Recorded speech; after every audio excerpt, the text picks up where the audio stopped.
OpenClaw. So I have OpenClaw deliver tweets for me every day at 9 a.m.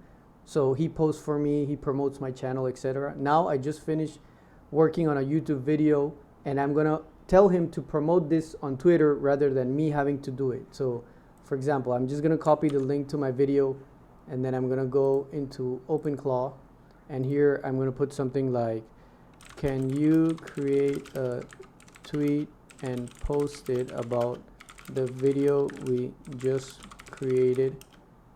The link is,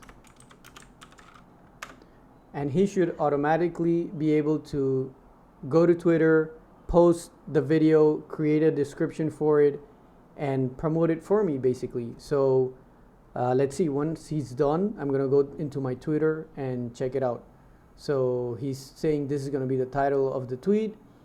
He's crafting the tweet now. These are the tools that he's using, and obviously I already have my Twitter connected to OpenClaw, which is, if you want to know how I did that, you can comment and ask me, and I'll do a video about it.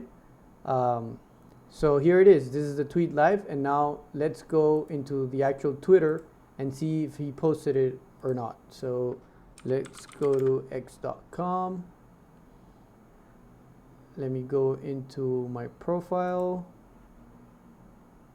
and here it is. It just posted 22 seconds ago. So yeah, very cool use case. Thank you.